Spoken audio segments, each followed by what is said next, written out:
Halo teman-teman, selamat datang di kelas dagang. Nah, kali ini kita akan membahas tentang iklan. Tapi sebelumnya, perkenalkan saya Lucia Ningtyas dari tim KKN PPM Energi Wakatobi. Oke, kita akan membahas tentang iklan, sesuatu yang sudah kita kenal dalam kehidupan kita sehari-hari.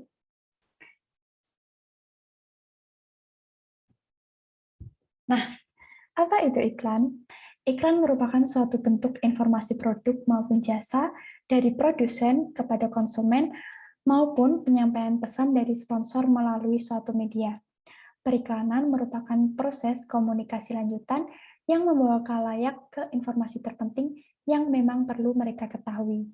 Jadi ada beberapa poin ya teman-teman di sini, yaitu tentang informasi produk atau jasa dari produsen kepada konsumen dan juga penyampaian pesan. Jadi inti dari iklan yaitu penyampaian pesan, bagaimana pesan itu tersampaikan dari produsen kepada konsumen.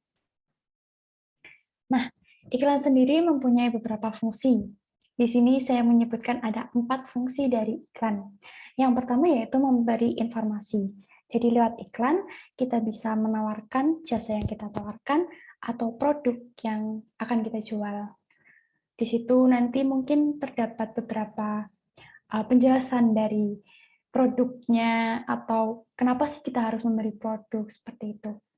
Yang kedua yaitu membujuk. Nah, fungsi iklan yang membujuk ini supaya yang pertama pesan dari produsen itu tersampaikan kepada konsumen. Lalu konsumen mulai tertarik tuh dengan produk yang ditawarkan produsen, kemudian terbujuk untuk membeli atau menggunakan jasanya. Dan yang ketiga adalah mengingatkan kepada konsumen atau khalayak umum bahwa ini nih ada acara nih, ada produk ini nih, ada jasa ini nih. Nah, mungkin konsumen yang dulunya pernah mendengar tentang informasi ini, yang dulu tidak terlalu membutuhkan, terus mungkin sekarang membutuhkan, jadi lebih teringat karena adanya iklan. Dan yang terakhir adalah memberi nilai tambah. Nah, suatu produk maupun jasa bisa bertambah nilainya jika kita iklankan, jika pesan itu sampai kepada masyarakat atau konsumen. Nah, tuh. Lalu, di sini ada kata-kata bahwa pemasaran konten adalah komitmen, bukan kampanye. Nah, apa ini maksudnya? Mari kita ulas, teman-teman.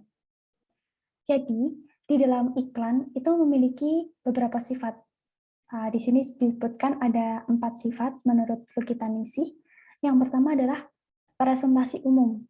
Jadi, bagaimana iklan tersebut dapat mempresentasikan produk maupun jasa kita kepada umum, kepada masyarakat umum, khalayak ramai, supaya mereka tuh bisa mengerti dengan bahasa yang jelas, yang mudah dipahami, itu pesan dari produsen, itu bisa masuk dan dapat diterima oleh si konsumen.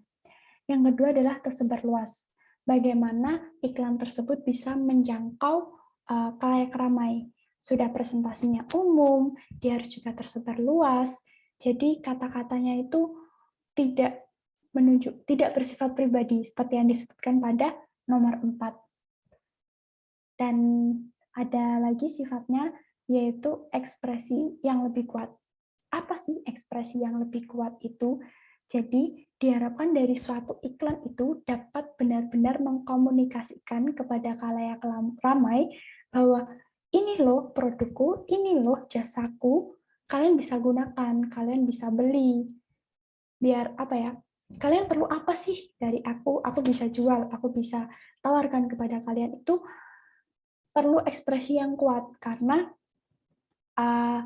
supaya kalian tuh sebagai kalian memposisikan diri sebagai si produsen dapat mendapat perhatian, attention dari konsumen. Nah, dari kita sendiri perlu memerlukan adanya ekspresi atau emosi lah, seperti itu. Oke, selanjutnya apa yang harus dipenuhi agar iklan berhasil merangsang tindakan pembeli? Menurut Jaya Kusuma, setidaknya harus memenuhi kriteria sebagai berikut. Yang pertama yaitu attention, mengandung daya tarik. Jadi iklan itu diusahakan dapat mencuri perhatian dari khalayak ramai. Ini sebenarnya ada apa sih? Kenapa sih kontennya seperti ini? Kenapa gambarnya begini? Apa sih yang mau dia jual? Seperti itu. Jadi dia harus punya daya tarik dulu. Dan yang kedua adalah interest, mengandung perhatian dan minat. Nah, bagaimana kita bisa meraih perhatian dan minat dari pengunjung mungkin atau konsumen? Kita bisa gunakan teknik-teknik seperti diskon, seperti promo. Nah, itu kan bagi beberapa orang yang mungkin baru mengenal, itu dari adanya promo atau diskon itu akan menjadi lebih tertarik, lebih penasaran tentang produk atau jasa yang kita tawarkan. Lalu ada desire, memunculkan keinginan untuk mencoba atau memiliki. Nah, setelah si konsumen itu tertarik, nah dia akan ingin memiliki atau ingin mencoba. Jadi, inti dari desire itu adalah produk kita sendiri atau jasa dari kita sendiri. Nah, walaupun dia tertarik, kalau misalnya produk dan jasa kita kurang menjual, kurang kurang sesuai dengan minat konsumen, ya konsumen tidak akan berkeinginan untuk mencoba atau memiliki. Jadi sebelum kita mengiklankan suatu produk, kita harus sudah ada suatu fondasi lah. Kenapa kita menjual barang ini? Apa sih yang kita jual? Konsepnya seperti apa? Terus apa keuntungan bagi pembeli? Kenapa dia harus membeli barang ini? Seperti itu. Kemudian ada decision, menghasilkan kepuasan terhadap suatu produk. Nah, itu kepuasan bisa kita tambah dari nilai suatu produk. Misalnya, produk kamera, kita jual kamera nih. Nah, dalam menjual itu, kita tidak hanya sekedar untuk memperlihatkan ciri-ciri atau deskripsi dari kamera yang kita jual, tetapi kita juga menjual cerita di balik adanya kamera. Jadi ini kamera apa sih? Fungsi dari kamera ini apa ya? Terus kalian bisa menggunakan ini untuk ini loh, seperti itu. Biar lebih puas gitu konsumen. Dan yang terakhir adalah action. Jadi konsumen berani untuk mengambil tindakan membeli atau menggunakan jasa kalian. Seperti itu. Lalu, kita akan bahas tentang iklan. Yang pertama adalah sasaran. Sasaran iklan itu ada dua berdasarkan tujuannya, yaitu mencari pelanggan dan juga mempertahankan pelanggan. Untuk mencari pelanggan atau mempertahankan pelanggan, tentu saja kita memerlukan teknik yang berbeda dalam mengiklankan suatu produk atau jasa. Kalau misalnya kita mencari pelanggan, kita akan seperti yang disebutkan di awal, kita akan membuat iklan tersebut terpresentasikan secara umum dan tersebar secara luas agar bisa menarik para pelanggan yang sepertinya berminat nih kepada produk jualan kita. Nah, itu berbeda dengan saat kita mempertahankan pelanggan. Jadi sebenarnya kita sudah punya pelanggan. Nah, bagaimana kita membuat pelanggan itu tetap membeli atau menggunakan jasa kita. Jadi kita harus memberikan kenyamanan nih kepada mereka. Jadi intinya dari sasaran ini kita perlu mengkomunikasikan apa yang kita mau dari mereka. Jadi tidak perlu tidak terlalu formal, boleh, tetapi intinya kita bisa menyampaikan pesan yang ingin kita sampaikan. Seperti itu. Dan yang kedua yaitu jenis penyampaian. Di sini ada dua jenis penyampaian. Yang pertama yaitu offline, dan yang kedua yaitu online. Contoh penyampaian offline yaitu lewat surat kabar atau lewat TV, radio, seperti itu. Nah, kalau online sudah sering kita ketahui sendiri ya teman-teman, mungkin bisa lewat Instagram, Facebook, lalu kayak Shopee, Tokopedia, dan Lazada, dan lain sebagainya. Banyak kita sudah tahu karena sudah banyak berada di sekitar kita nih keberadaannya, penyampaian secara online. Oke, selanjutnya apa sih yang perlu dipertimbangkan saat kita mau membuat suatu iklan? Di sini ada 3 faktor pertimbangan. Yang pertama adalah skalabilitas, yang kedua target, dan yang ketiga adalah biaya. Mari kita ulas satu-satu. Yang pertama adalah skalabilitas. Skalabilitas merupakan seberapa besar jangkauan pasar lewat media iklan yang dipilih dengan memperhitungkan biaya yang dikeluarkan. Nah, saya ambil contoh ini. Ada 2 media sosial, yaitu Facebook dan juga Instagram. Nah, misalnya kalian adalah pengguna Facebook yang aktif, kalian akan menjangkau pasar lebih besar di media sosial Facebook daripada Instagram. Demikian juga sebaliknya.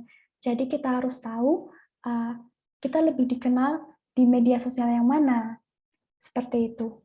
Supaya memudahkan kita untuk mencari pelanggan.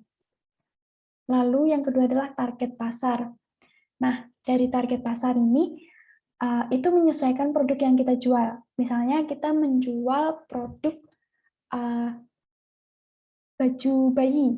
Nah, baju bayi kan target pasar kita adalah ibu-ibu yang mempunyai bayi. Jadi, kita satu, kita mempunyai produknya adalah baju bayi, kemudian kita tahu target pasarnya, yaitu ibu-ibu yang mempunyai bayi, kemudian kita bisa mencari media yang bisa digunakan atau biasa ibu-ibu gunakan media ya, seperti mungkin kalau ibu-ibu menggunakan Facebook atau WA, kita bisa beriklan lewat WA, lewat Facebook, sesuai target pasar kita masing-masing. Kemudian yang ketiga adalah biaya yang dikeluarkan. Nah, biaya yang dikeluarkan ini tergantung dari media yang kita gunakan. Jadi misalnya kita menggunakan media Instagram sama Facebook tuh sama-sama ya, dia menggunakan postingan seperti itu. Mungkin kita bisa adakan foto produk.